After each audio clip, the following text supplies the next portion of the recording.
ಈಗ ಬಳ್ಳಾರಿ ಪ್ರಕರಣದಲ್ಲಿ ಕುಮಾರಸ್ವಾಮಿ ಅವರು ನಿನ್ನೆ ಒಂದು ಆರೋಪ ಮಾಡಿದ್ರು. ಈಗ ಅದಕ್ಕೊಂದು ಸ್ಪಷ್ಟನೆ ಕೊಟ್ಟಿದ್ದಾರೆ.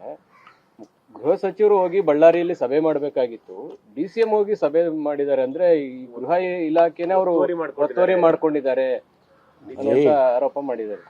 ಅವರು ಜವಾಬ್ದಾರಿಯುತವಾದಂತ ಸಚಿವರು, ಉಪಮುಖ್ಯಮಂತ್ರಿಗಳು. ನಿಜ, ಅವರು ಕುಮಾರಸ್ವಾಮಿ ಅವರು ಹೇಳೋ ಪ್ರಕಾರ ಅವರೊಬ್ರು ಕ್ಯಾಬಿನೆಟ್ ದರ್ಜೆ ಸಚಿವರು ಅಷ್ಟೇ ಬಿಟ್ರೆ ಅವ್ರಿಗೆ ಯಾವುದು ಎಕ್ಸ್ಟ್ರಾ ಅಧಿಕಾರ ಇಲ್ಲ ಅನ್ನೋ ಮಾತನ್ನು ಹೇಳಿದರೆ ಅದು ಕಾನೂನಾತ್ಮಕ ಅಥವಾ ಸಂವಿಧಾನಾತ್ಮಕವಾಗಿ ಅದು ಸರಿ ಇರಬಹುದು. ಆದರೆ ಸರ್ಕಾರದ ಒಬ್ಬ ಪ್ರತಿನಿಧಿಯಾಗಿ ಅಲ್ಲಿ ಹೋಗಿರೋದನ್ನ ತಪ್ಪು ಅಂತ ಹೇಳೋದು ಸರಿ ಇಲ್ಲ. ಯಾಕೆಂದ್ರೆ ಅವರು ಒಬ್ಬ ಸಚಿವರಾಗಿ ಅಂತಾನೆ ಇಟ್ಕೊಳ್ಳಿ, ಕ್ಯಾಬಿನೆಟ್ ಸಚಿವರಾಗಿ ಅಂತ ಇಟ್ಕೊಳ್ಳಿ, ಅದು ಡೆಪ್ಯೂಟಿ ಚೀಫ್ ಮಿನಿಸ್ಟ್ರು ಅಂತ ಹೇಳಿ ಅವರನ್ನ ಪ್ರಮಾಣ ವಚನ ಕೊಟ್ಟಿರ್ತಕ್ಕಂಥದ್ದು. ಆ ಜವಾಬ್ದಾರಿಯಿಂದ ಅವ್ರು ಹೋಗಿದ್ದಾರೆ. ಅದರಲ್ಲಿ ಈಗ ನಾನು ಹೋಗ್ಲಿಕ್ಕೆ ಆಗ್ಲಿಲ್ಲ ಅಂತ ಹೇಳಿ ಅವರು ಹೋದ್ರು. ನಾನು ಅಲ್ಲಿ ಆಗ್ತಕ್ಕಂಥ ಘಟನೆ ವಿವರಗಳನ್ನು ತಗೊಂಡು ನಮ್ಮ ಇಲಾಖೆಯಲ್ಲಿ ಇವಾಗ ನಾವೇನಾಗುತ್ತೆ, ನಾವು ಸಂಬಂಧಪಟ್ಟ ಸಚಿವರು, ನಾನು ಹೋದ ಮೇಲೆ ಅಲ್ಲಿ ಏನೇನೋ ಇನ್ಸ್ಟ್ರಕ್ಷನ್ಸ್ ಕೊಟ್ಬಿಟ್ಟಿದ್ದಾರೆ. ಒಂದು ವೇಳೆ ನಾನು ಇಮಿಡಿಯೇಟ್ ಆಗಿ ಅಲ್ಲಿ ಹೋಗಿದ್ರೆ ಮಂತ್ರಿಗಳು ಬಂದ್ರು, ಏನೇನೋ ಇನ್ಸ್ಟ್ರಕ್ಷನ್ ಕೊಟ್ಬಿಟ್ಟಿದ್ದಾರೆ, ಅವ್ರ ಪರವಾಗಿ ಕೊಟ್ಟಿದ್ದಾರೆ, ಇವ್ರ ಪರವಾಗಿ ಕೊಟ್ಟಿದ್ದಾರೆ ಅಂತ ಕೂಡ ಕಮೆಂಟ್ಸ್ಗಳು ಬರುತ್ತೆ.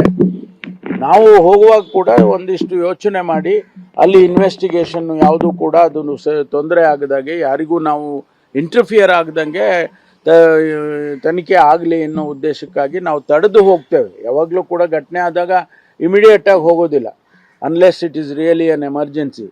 ಅಂಥ ಸಂದರ್ಭದಲ್ಲಿ ಅದಕ್ಕೋಸ್ಕರ ನಾನು ಇಲ್ಲಿವರೆಗೂ ಹೋಗಲಿಲ್ಲ. ಉಪಮುಖ್ಯಮಂತ್ರಿಯಾಗಿ ಒಬ್ಬ ಸಚಿವನಾಗಿ ಸರ್ಕಾರದ ಪ್ರತಿನಿಧಿಯಾಗಿ ಅವರು ಹೋಗಿದ್ದಾರೆ. ಹೋಗಿ ಅವರು ಅಲ್ಲಿ ಆ ಸತ್ತವನ ವ್ಯಕ್ತಿಯ ಕುಟುಂಬದ ಸದಸ್ಯರನ್ನೆಲ್ಲ ಭೇಟಿ ಮಾಡಿ ಸಾಂತ್ವನ ಹೇಳಿ ಒಂದು ಮಾನವೀಯತೆ ದೃಷ್ಟಿಯಿಂದ ಹೋಗಿದ್ದಾರೆ ಅವರು. ಅದು ತಪ್ಪು ಅಂತ ಕುಮಾರಸ್ವಾಮಿ ಅವರು ಹೇಳೋದಾದ್ರೆ ನಾವೇನು ಹೇಳ್ಬೇಕು ಅವ್ರಿಗೆ?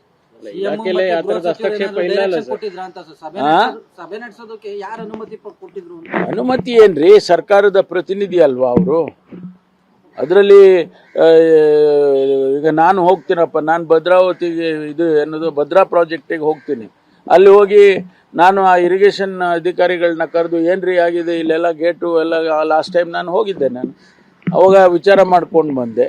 ಅದು ತಪ್ಪು ಅಂತ ಹೇಳ್ಬಿಟ್ರೆ ಈಗ ಹಂಗೆ ನೋಡ್ಕೊಂಡ್ರೆ ಕ್ಯಾಬಿನೆಟ್ ಅಲ್ಲಿ ಅವರು ಯಾರ್ಯಾರು ಮಿನಿಸ್ಟ್ರಿ ಇರ್ತಾರ ಅವರೇ ಕ್ಯಾಬಿನೆಟ್ ಅಂತ ಹೇಗೆ ಕರೀತಾರೆ?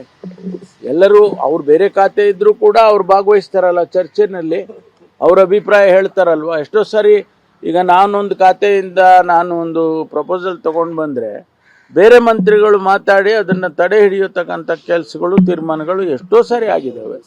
ಹಂಗಂತೇಳಿ ಅವ್ರು ಹಸ್ತಕ್ಷೇಪ ಮಾಡ್ತಾರೆ ಅಂದ್ರೆ, ನಿಜವಾದ ಹಸ್ತಕ್ಷೇಪ ಮಾಡಿ ಅವರೇನಾದ್ರೂ ಡೈರೆಕ್ಷನ್ಸ್ ಕೊಟ್ಟು, ಪೊಲೀಸ್ ಅಧಿಕಾರಿಗಳಿಗೆ ಡೈರೆಕ್ಷನ್ ಕೊಟ್ಟು ಆ ತೀರ್ಮಾನಗಳಾಗಿ ಅದರ ಇಂಪ್ಯಾಕ್ಟ್ ಬೇರೆ ಥರ ಆಗಿ ಅದೆಲ್ಲ ಆಗಿದ್ರೆ ನಾನು ಒಪ್ತೀನಿ, ಅವ್ರು ಹೇಳೋದನ್ನ ಒಪ್ಪೋಣ. ಆದರೆ ಈ ರೀತಿ ಒಬ್ಬ ಸಚಿವರು ಹೋಗಿ ಜವಾಬ್ದಾರಿಯುತ ಕೆಲಸಗಳನ್ನು ಮಾಡೋದು ಸರಿ ಇಲ್ಲ ಅನ್ನೋದು ಯಾವ ರೀತಿಯಲ್ಲಿ ಅವ್ರು ಅರ್ಥೈಸ್ಕೊಂಡಿದ್ದಾರೋ ಗೊತ್ತಿಲ್ಲ. ಗೃಹ ಇಲಾಖೆಯಲ್ಲಿ ಆ ರೀತಿ ಹಸ್ತಕ್ಷೇಪ ಇಲ್ಲ ಅಂತ ಅದನ್ನ ಹೇಳಿದ್ನಲ್ಲ, ಅವ್ರ ಹಸ್ತಕ್ಷೇಪ ಏನು ಮಾಡಕ್ ಹೋಗಿಲ್ಲ. ಅವರು ಪ್ರಕರಣ ಆದಾಗ್ಲೂ ಕೂಡ ಈ ವಿಚಾರ ಕೇಳಿ ಬಂದಿತ್ತು, ಗೃಹ ಇಲಾಖೆಯಲ್ಲಿ ಬೇರೆಯವ್ರ ಹಸ್ತಕ್ಷೇಪ ಇದೆ, ಅದಕ್ಕೆ ಕಂಟ್ರೋಲ್ ಇಲ್ಲ. ಹಸ್ತಕ್ಷೇಪ ನಮ್ಮ ತೀರ್ಮಾನಗಳಲ್ಲಿ ಹಸ್ತಕ್ಷೇಪ ಯಾರು ಕೂಡ ಇಲ್ಲಿವರೆಗೆ ಮಾಡಿಲ್ಲ.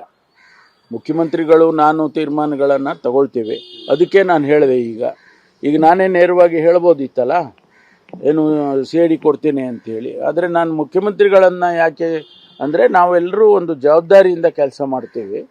ಅವರು ನಮ್ಮ ರಾಜ್ಯದ ಮುಖ್ಯಮಂತ್ರಿಗಳು, ಅವರ ಗಮನಕ್ಕೆ ತರದೆ ನಾನು ಇಂಥ ತೀರ್ಮಾನಗಳನ್ನ ಮಾಡಕ್ಕಾಗತ್ತಾ? ಬಳ್ಳಾರಿ IGP ನಾನ್ ಟ್ರಾನ್ಸ್ಫರ್ ಮಾಡಿಲ್ಲ ಅಂತ ನನಗೆ ಗೊತ್ತಿಲ್ಲ. ಅಲ್ಲ ರೀ, ಅದೇನು ಗೊತ್ತಿಲ್ಲ ಅಂತಲ್ಲ, ಗೊತ್ತಿದೆ. ಆದರೆ ಟ್ರಾನ್ಸ್ಫರ್ ಮಾಡೋರು ಯಾರು? DPRನವರು. ಆ ಅರ್ಥದಲ್ಲಿ ಹೇಳಿದ್ನೇ ವಿನಃ ನನಗೆ ಗೊತ್ತಿಲ್ಲ ಅಂತ ಹೇಳಲಿಲ್ಲ. ನಾನು ಗೊತ್ತಿದೆ. ಆಮೇಲೆ ಹರ್ಷ ಅನ್ನೋರನ್ನ ಪೋಸ್ಟ್ ಮಾಡ್ತೀವಿ ಅನ್ನೋದು ಗೊತ್ತಿದೆ. ಆದರೆ ತೀರ್ಮಾನ ಅಂದರೆ ಇಶ್ಯೂ ಮಾಡೋರು ಯಾರು? ಡೈರೆಕ್ಷನ್ಸ್ ಕೊಡೋರು ಯಾರು? ಅದಕ್ಕೆ ಫೈಲಿಗೆ ಸೈನ್ ಹಾಕೋರು ಯಾರು? ಮುಖ್ಯಮಂತ್ರಿಗಳು. ಅದನ್ನ ಈಗ ಅದಕ್ಕೆ ನಾನು ಹೇಳಿದ್ದು, ಚರ್ಚೆ ಮಾಡಿ ನಾನು ತೀರ್ಮಾನ ತಗೋತೀನಿ. ಇವತ್ತು ಭೇಟಿ ಮಾಡಿ ತೀರ್ಮಾನ ತಗೋತೀನಿ.